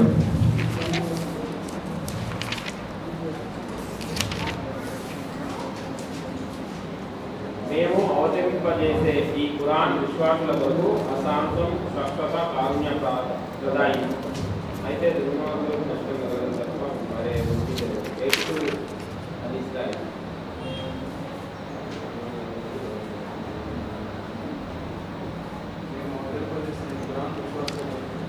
78వ ఆయతండి, 78 చదువు. నమాజును నెలకొల్పు. సూర్యుడు నెత్తి నుండి వాలినప్పటి నుంచి రాత్రి చీకటి అలుముకునే వరకు తెల్లవారుజామున ఖురాన్ను పారాయణం చేయి. నిశ్చయంగా తెల్లవారుజామున చేసే ఖురాన్ పారాయణం సాక్ష్యం ఇవ్వబడుతుంది. అది తెల్లవారుజామున దైవదూతలు వస్తారు. 2 షిఫ్ట్లు ఉంటాయి దైవదూతలకి. ఫజర్కి వచ్చేవాళ్ళు అసర్ వరకు ఉంటారు, అసర్కి వచ్చేవాళ్ళు ఫజర్ వరకు ఉంటారు. కాబట్టి ప్రత్యేకంగా అల్లాహ్ సుబ్హానహు వ తఆలా ఫజర్ నమాజ్ని మీరు చదవండి అంటున్నాడు. సమయానికి నమాజ్ చదవాలి. ఎప్పుడో నేను నాకు ఖాళీగా ఉన్నప్పుడు చదువుతానండి, కుదరదు. సమయాలు అల్లాహ్ నిర్ధారించారు. ఇక్కడ సమయం కూడా చెప్తున్నాడు. సూర్యుడు నెత్తి నుండి వాలినప్పటి నుంచి రాత్రి చీకటి అలుముకునే వరకు తెల్లవారుజామున, ఫజర్ అనే పదం వాడారు అల్లాహ్ సుబ్హానహు వ తఆలా. అకీమిస్ సలాత లిదులుకి షంసి లా గసకి లైలి వ ఖురానల్ ఫజర్. మనలో ముందు డిసిప్లిన్ రావాలి. ఫజర్ తప్పనిసరిగా లెగాలి. అదొక డిసిప్లిన్, అదొక క్రమశిక్షణ. ఎందుకు లెగిస్తున్నాడు అంటే నేను అల్లాహ్ సుబ్హానహు వ తఆలా యొక్క విధేయతలో వెళ్ళాలనుకుంటున్నాను, అందుకే ఆయన చెప్పాడు లెగమని లెగిసిపోతున్నాను. ఫజర్ తప్పనిసరిగా లెగాలి. ఫజర్ చదివేవాడికి మిగతా నమాజులు ఈజీ అయిపోతాయి, సులువు అయిపోతాయి. ఫజర్ చదవని వారికి మిగతా నమాజులు కూడా టైట్ అయిపోతాయి, కష్టం అయిపోతాయి, దొరకవు. అందుకే ఇక్కడ అల్లాహ్ సుబ్హానహు వ తఆలా అన్నారు, ఫజర్ని మీరు పాటించండి. ఇన్న ఖురానల్ ఫజరి కాన మష్హూదా. అందుకే మనకి భోజనం ఉదయవాన్నే, అంటే మీరు హైదరాబాదుకి అలవాటు పడ్డారు కాబట్టి 10-11 గంటలు తింటారు. మా సైడ్ అలా కాదు, ఫజర్ తర్వాత తినేస్తాం. క్రమేణా ఆ గాలి అందరికి వచ్చేస్తుంది లేండి. ఫజర్కి మనం టిఫిన్ తింటాం కదా, ఫజర్ తర్వాత 10 అనుకోండి 11 అనుకోండి టిఫిన్ తింటాం. టిఫిన్కి ముందు ఆత్మకు కూడా టిఫిన్ పెట్టాలి, అదే ఈ ఖురాన్. ఫస్ట్ మనం లెగ్గానే ఖురాన్ టిఫిన్ పెట్టాలి. దేనికి? మన ఆత్మకి. అందుకే అలా అంటున్నాడు చదవమని. ఏదో ఆషామాషిగా మీరు చదవండి అయ్యా అనలేదు. ఇబ్న్ తైమియా రహ్మతుల్లా అలీ ఫజర్కి చాలా ఎక్కువగా అల్లాహ్కి జిక్ర్ చేసేవారు. ఏమండి అంటే నాకు టిఫిన్ చేయనట్టు ఉంటుంది జిక్ర్ చేయకపోతే, అది చేస్తేనే నాకు బలం వస్తుంది పని చేయడానికి. అందుకే ఇబ్న్ తైమియా పుస్తకాలు మీరు చదివి చూడండి, చాలా ఆశ్చర్యం అనిపిస్తుంది. ఒక సబ్జెక్ట్ తీసుకున్నాడంటే ఆయతులు ఖచ్చితంగా ఒకదానికొకటి లింక్ అయిపోయి ఉంటుంది. ఇంత కరెక్ట్గా ఎలా చెప్పాడబ్బా అనుకుంటాం, అంత కరెక్ట్గా చెప్తూ ఉంటారు ఆయన ఇబ్న్ తైమియా రహ్మతుల్లాహి. అంటే ఆయన టిఫిన్ తినేది అంత స్ట్రాంగ్ టిఫిన్ అనమాట. అందుకే బాగా కష్టపడుతుంది. ఉదయం మనం చేయవలసిన టిఫిన్ ఖురాన్. అదే చెప్తున్నారు అల్లాహ్ సుబ్హానహు వ తఆలా. ఫస్ట్ ఈ టిఫిన్ కంటే ఆ టిఫిన్ ముందు, ఆ తర్వాత ఈ టిఫిన్ ఇన్షాల్లాహ్. ఇన్న ఖురానల్ ఫజ్రి కాన మష్హూదా. ఆ తర్వాత ఇది అలవాటు అవుతే తర్వాత రాత్రి నమాజ్ కూడా ఇన్షాల్లాహ్ మనం చేయగలం. అది నఫీలు, కానీ దానికి ప్రత్యేకంగా అల్లాహ్ సుబ్హానహు వ తఆలా ఇక్కడే చెప్పాడు.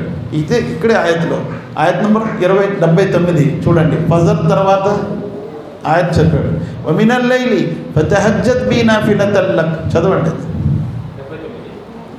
రాత్రి పూట కొంత భాగం తహజ్జుద్ నమాజ్లో ఖురాన్ పాఠనం చేయి, ఇది నీ కొరకు అదనం. త్వరలో మీ ప్రభువు నిన్ను మకామే మహమూద్కు ప్రశాంతత. ఇది ఎందుకంటే మనం దావత్లో ఖురాన్ వాడాలి అంటే మనకు ట్రైనింగ్ ఉండాలి కదా. ఈ ట్రైనింగే నైట్ షిఫ్ట్ చేస్తున్నాం మనం, తహజ్జుద్లో ట్రైనింగ్ చేసుకుంటున్నాం. ఎన్ని ఆయతులు అయితే మనకు వచ్చో అవన్నీ తహజ్జుద్లో నిలబడి చదువుకుంటున్నాం. ఈ ఆయత్ తౌహీద్కి, ఈ ఆయత్ షరీక్కి, ఈ ఆయత్ రిసాలత్కి, ఈ ఆయత్ ఆఖరత్కి, ఈ ఆయత్ చెప్పాలి. ఇవన్నీ కూడా రాత్రి ట్రైనింగ్ అవుతున్నాము. పీస్ ఏంటి, చాలా పీస్గా ఉంటుంది, ప్రశాంతంగా ఉంటుంది. నిలబడి చదువుతూ ఉంటే ఒక్కొక్కటి మనకి బ్రెయిన్లో మెమరీ అయిపోతూ ఉంటాయి. దాయి దగ్గర మధువు దగ్గర చాలా ఈజీగా చెప్పగలం. మన రాత్రి ఏమి ట్రైనింగ్ అవ్వలేదు, ఏమీ రాదు చెప్పాలి. కాబట్టి రాత్రులు తహజ్జుద్లో దీనికి ఒక ట్రైనింగ్ చేయండి. ఫస్ట్ 2 రోజులు 3 రోజులు చాలా ఇబ్బందిగా అనిపిస్తుంది, కానీ ఆ తర్వాత అల్హమ్దులిల్లాహ్ ఒక అలవాటు అవుద్ది. లెగలేకపోతే మరుసటి రోజైనా లెగాలి. రోజు లెగాలని అనట్లేదు, కానీ కనీసం ఈరోజు జుమ్మా నేను లెగాలనుకోండి, లేకపోతే ఆదివారం నాకు సెలవు కదా తహజ్జుద్ చేయాలి. ఇలాగ ఏదైనా అలవాటు చేసుకుంటే క్రమేణా అది ముందు బాగుంటుంది ఇన్షాల్లాహ్. ఇక్కడ దాయి అనేవాడు ఒక క్రమశిక్షణ జీవితానికి అలవాటు పడాలి. ముందు ఒక క్రమశిక్షణ జీవితానికి, ఎడాపిడా ఏదో జీవితం అది బెస్ట్. ఒక క్రమశిక్షణ జీవితం, వాటి టైం చాలా విలువైంది. ఎక్కడ చెప్పారన్నా? సూరతుల్ అస్ర్ వల్ అస్ర్ ఇన్నల్ ఇన్సాన లఫీ ఖుస్ర్. అన్నిటికంటే విలువైంది సమయం. దాయి యొక్క సమయం చాలా విలువైంది. వాడు ఎప్పుడు కూడా సమయానికి చాలా విలువిస్తారు. ముహమ్మద్ సల్లల్లాహు అలైహి వసల్లం వారు సమయానికి చాలా విలువిచ్చేవారు. సహాబా సమయానికి చాలా విలువిచ్చేవారు. అందుకే సమయాన్ని వ్యర్థం చేసుకోడు. కాలము సాక్షిగా అంటున్నాడు అల్లాహ్. వల్ అస్ర్ 103వ సూరా కదా. చూసారా, కాలం వేస్ట్ చేసుకుంటే ఏమవుతాడు? లాస్. కాలాన్ని వినియోగించుకుంటే గెయిన్. ఎవరైతే కాలాన్ని వేస్ట్ చేసుకుంటాడో వాడు డెఫినెట్గా లాస్ అవుతాడు. డెఫినెట్గా లాస్ అవుతాడు.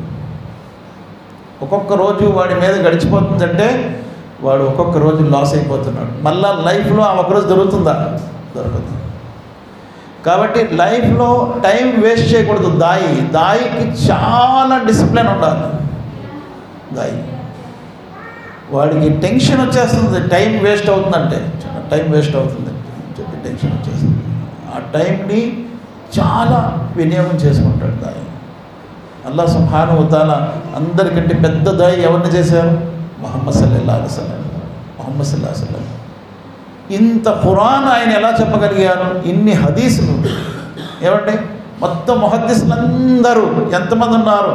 వాళ్ళందరి దగ్గర ఉన్న హదీసులు ఒక్కరే చెప్పారు కదా. ఎవరు? ముహమ్మద్ సల్లల్లాహు అలైహి వసల్లం. అన్ని హదీసులు చెప్పడానికి ఎంత టైం ఆయన కావాలి? అలాగని ఎక్కడ కూర్చుని పోయారు ఆయన?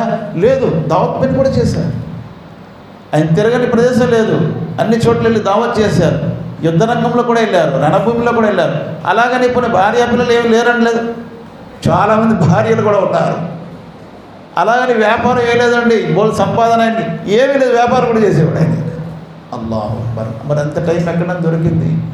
ఈ టైం అంతా ఎక్కడ దొరికిందంటే ఈ క్రమశిక్షణలో దొరికింది, ఈ డిసిప్లిన్లో దొరుకుతుంది.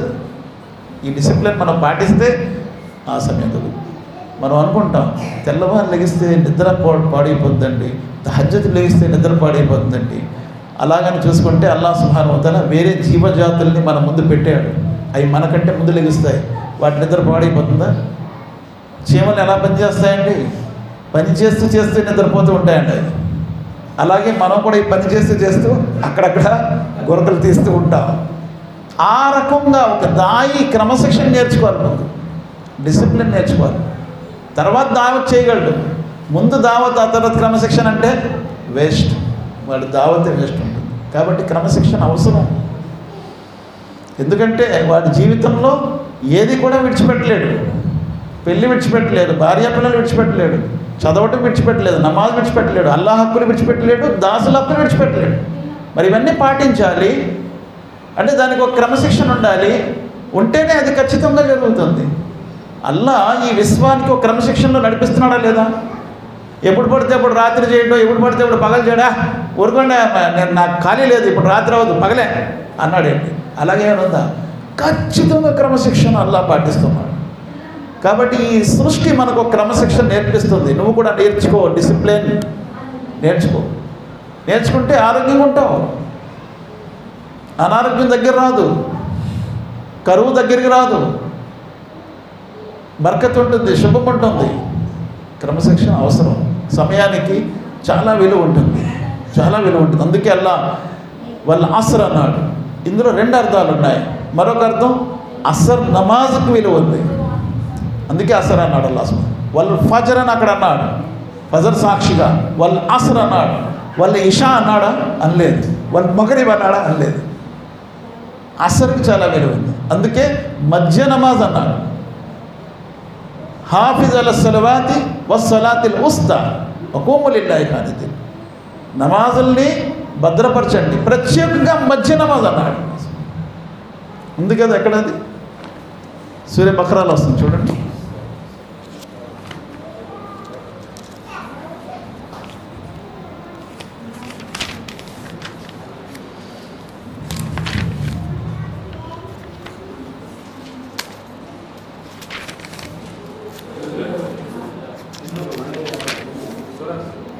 సూర్య బక్రా 2వ సూర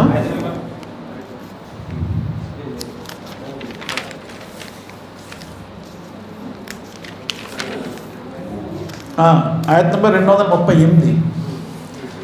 238 చదవండి. 238.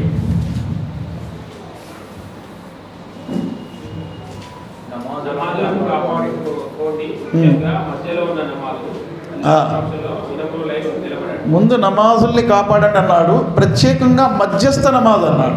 ఆ మధ్యస్థ నమాజ్ అనేది అసర్ నమాజ్ అసర్. హాఫిజు అల సలవాతి వస్సలాతిల్ ఉస్తా వఖూము లిల్లాహి ఖానితీన్. అల్లాహ్ ముందు వినమ్రులై నిలబడండి, డిసిప్లిన్తో నిలబడండి.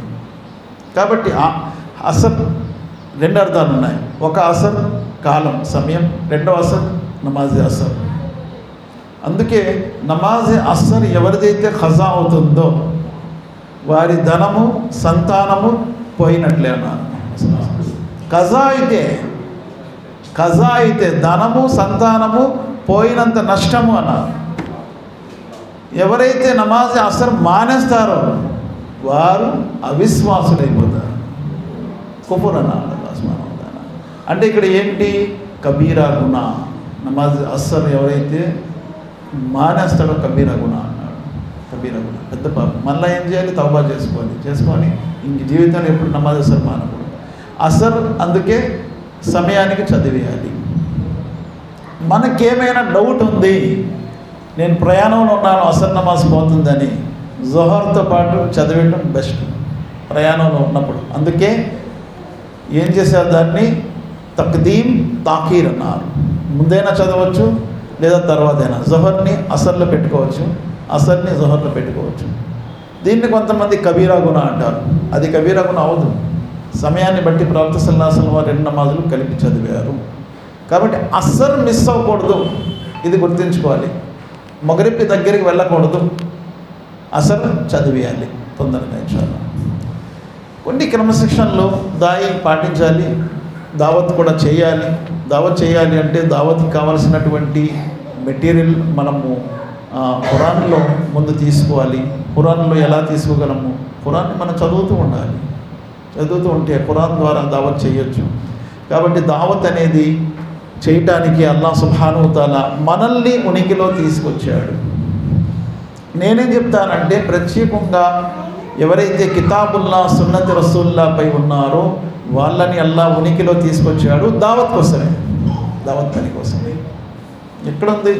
అల్లాహ్ సుబ్హానహు తఆలా ఖురాన్లో అంటున్నాడు 3వ సూరా 110వ ఆయతులో, సూరా ఆల్ ఇమ్రాన్ 110వ ఆయతు.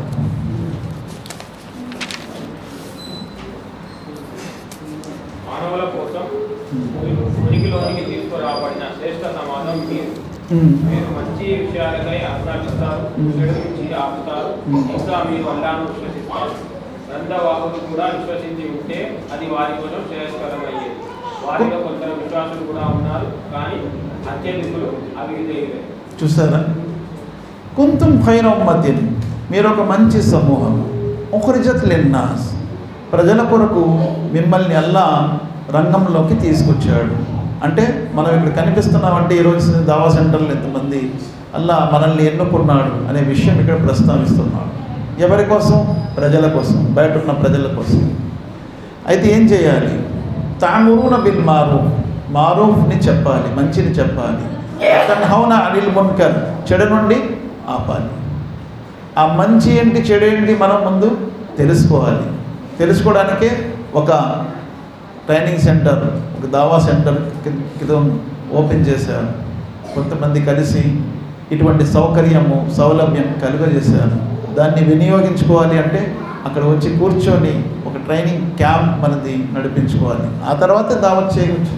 ఏ వ్యాపారం అయినా సరే, ఏదైనా సరే దానికి ట్రైనింగ్ ఉంటుందా లేదా? ఉంటుంది.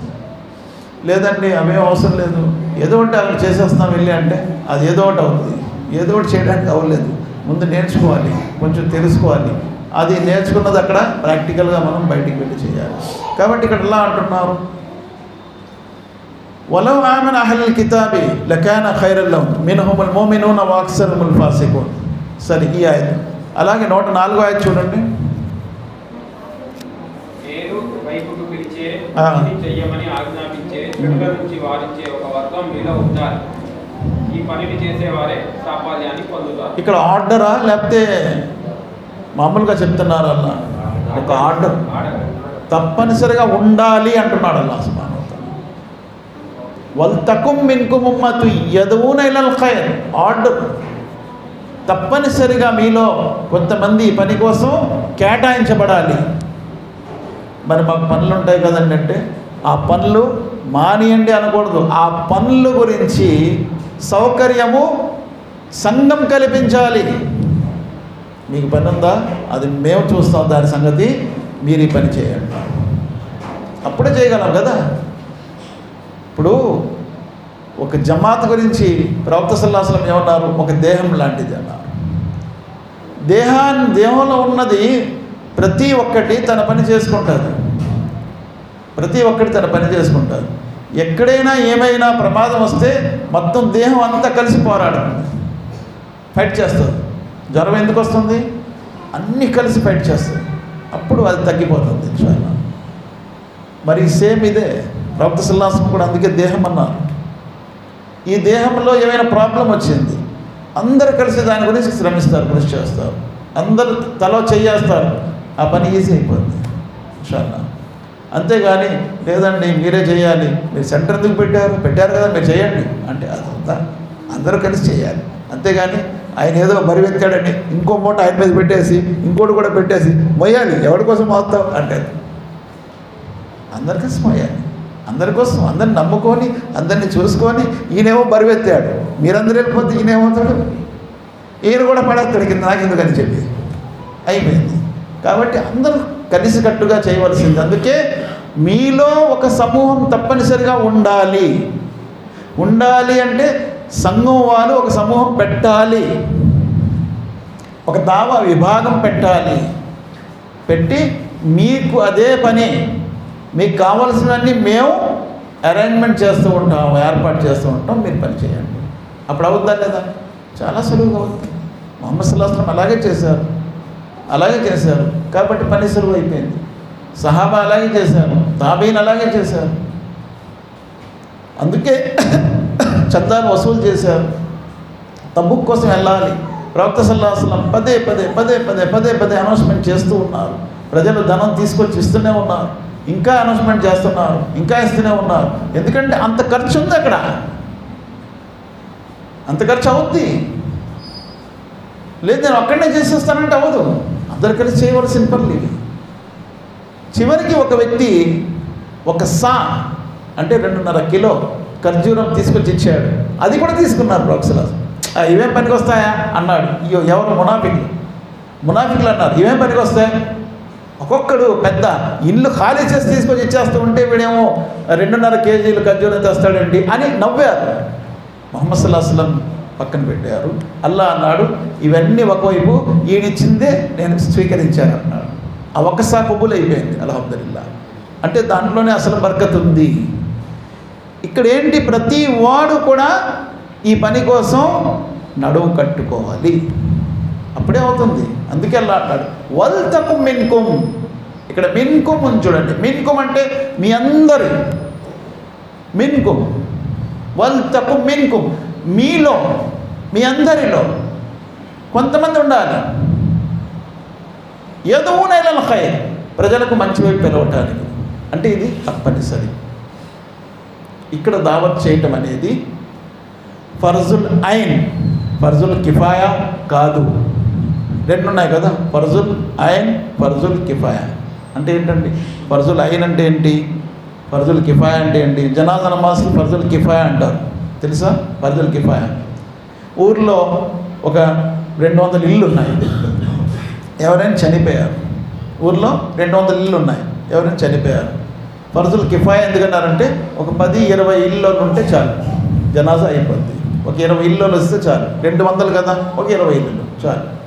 200 ఇళ్ళు మొత్తం వచ్చేయాలా? అవసరం లేదు. ఫర్జుల్ కిఫాయా అంటారు దాన్ని. ఫర్జుల్ ఐన్ ఎప్పుడు వస్తుంది? ఊర్లో 5 ఇళ్ళే ఉన్నాయి. ఎన్ని? 5 ఉన్నాయి జనాజా. ఫర్జుల్ కిఫాయా కదా అని 5 వెళ్ళిపోతే ఎవరు లేపుతారు జనాజా? అక్కడ ఏమవుతుంది? ఫర్జుల్ ఐన్. అక్కడ ఫర్జుల్ ఐన్ అయిపోయింది. 5 ఇళ్ళు ఉండవలసిందే ఖచ్చితంగా. అలాగా మనకిక్కడ దావత్ ఫర్జుల్ కిఫాయా లేకపోతే ఫర్జుల్ ఐనా? ఐన్, ఫర్జుల్ ఐన్. ఎందుకంటే షిర్క్ 95% ఉంది, తౌహీద్ 5% ఉంది. ఈ 95%లో పనిచేయాలంటే 5% మొత్తం కూడా, మొత్తం 5% కూడా పనిచేయవలసి వచ్చింది. అప్పుడే అవుతుంది, లేకపోతే అవుతుంది. పొలంలో ఎక్కడో ఒక చోట కలుపు మొక్క ఉంది, ఒకరిద్దరుంటే చాలు, మొత్తం పొలం అంతా ఉంది కలుపు మొక్క. మరి ఎంతమంది ఉండాలి? అందరూ పనిచేయాలి. అదే టైప్లో ఉంది ఇప్పుడు. అందుకే ఫర్జుల్ ఐన్. ఒక చోట తౌహీద్ 95% ఉన్నారు, షిరిక్ వాళ్ళు 5% ఉన్నారు. అక్కడేమవుతుంది దావత్? ఫర్జుల్ ఐనా, ఫర్జుల్ కిఫాయా? కిఫాయా, ఫర్జుల్ కిఫాయా. కొంతమందిని పెట్టేస్తారు, మీరు దావత్ చేయండి, జాలియాత్ని పెట్టి దావత్ చేయండి. ఇక్కడ అలా కాదు, ప్రతి ఇల్లు కూడా దావత్ చేయాలి. తౌహీద్ తక్కువ ఉన్నారు, షిర్క్ ఎక్కువ ఉంది. అల్లాహ్ సుబ్హానహు వ తఆలా ఈ విషయాన్ని మనం అర్థం చేసుకునే అవగాహన ఇవ్వాలి, భాగ్యం ఇవ్వాలి. దీని గురించి చాలా శ్రమ ఉంది. ఒకవైపు నుండి దీనికి డబ్బు ఉండాలి, మ్యాన్ పవర్ ఉండాలి, వ్యక్తులు కూడా ఉండాలి, విద్య కూడా ఉండాలి, జ్ఞానం కూడా ఉండాలి. ఇవన్నీ లేకపోతే అవదు. కాబట్టి ఇవన్నిటినీ సమూహంగా తీసుకోవాలి.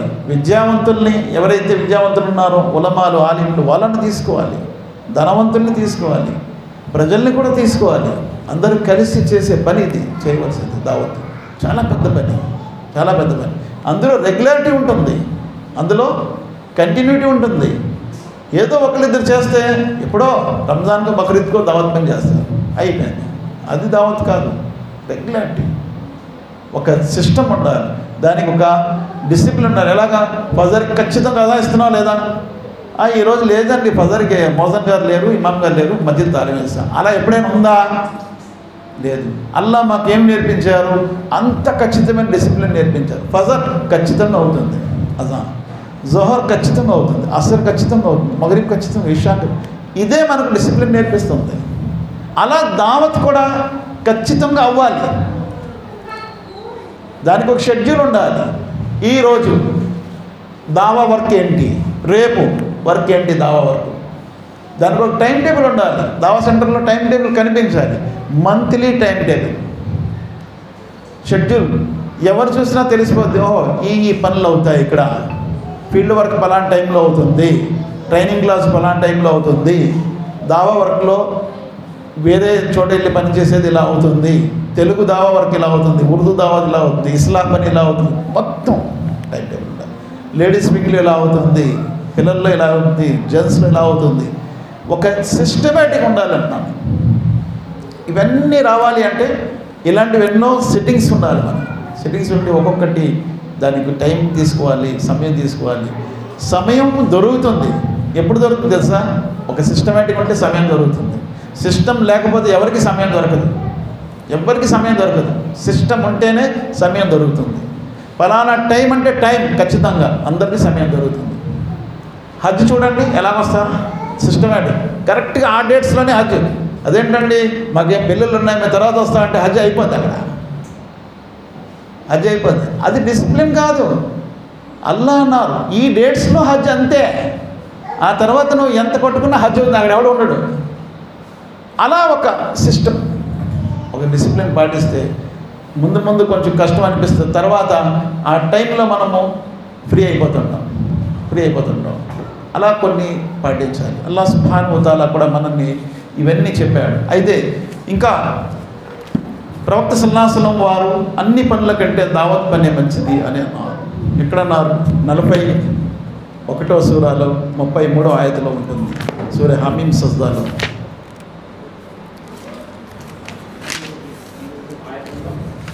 33.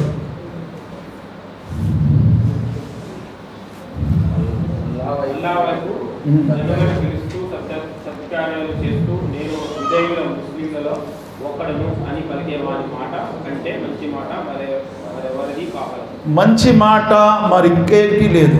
మంచి పని, మంచి మాట రెండు ఒకటే. అల్లా వైపు పిలిచే పని కంటే మంచి పని మరొకటి లేదు. అందుకే అల్లా దృష్టిలో పెద్ద పోస్టు ఎవరిది? రసూల్ది. రసూల్, అంతే కదా? రసూల్ది పెద్ద పోస్ట్, హయ్యర్ ర్యాంక్ రసూల్. ఆ తర్వాత నబీది. రసూల్ ఏం చేస్తాడు? రసూల్ అల్లా సందేశం తీసుకొస్తారు, వచ్చి ప్రజలకు చెప్తారు. రసూల్. నబీ ఏం చేస్తారు? రసూల్ తీసుకొచ్చిన సందేశాన్ని ప్రజల్లో చెప్తూ ఉంటారు. తర్వాత పోస్ట్. ఈ పదవి, ఈ వహదా, ఆ దర్జా ఎవరికి ఉంది? ఎవరైతే ఆ జ్ఞానం నేర్చుకుంటారు, నేర్చుకొని అది చెప్తారు. నేను చెప్పలేదు, ప్రవక్త సల్లల్లాహు అలైహి వసల్లం చెప్పారు. బనీ ఇస్రాయిల్లో రసూళ్ళు తీసుకొచ్చినటువంటి సందేశాన్ని నబీలు ప్రజల్లో చెప్పేవారు. నా ఉమ్మతిలో ఇంకా రసూలు రారు, నబీ కూడా రారు. కానీ ఎవరైతే నేను తీసుకొచ్చిన జ్ఞానాన్ని నేర్చుకొని ప్రజల్లో చెప్తారో వారు బనీ ఇస్రాయిల్లో నబీల స్థాయికి చెందినవారు. అల్లాహు అక్బర్. చాలా గొప్ప పోస్ట్, పెద్ద హై పోస్ట్. అందుకే ఏమన్నారు, దావత్ అన్నిటికంటే పెద్ద పని, మంచి పని, అన్నిటికంటే మంచి ప్రొఫెషన్ దావత్. వమన్ అహ్సను ఖౌలం మిమ్మన్ దా ఇలల్లాహ్. తర్వాత 12వ సూర 108వ ఆయత చదవండి ఒకసారి.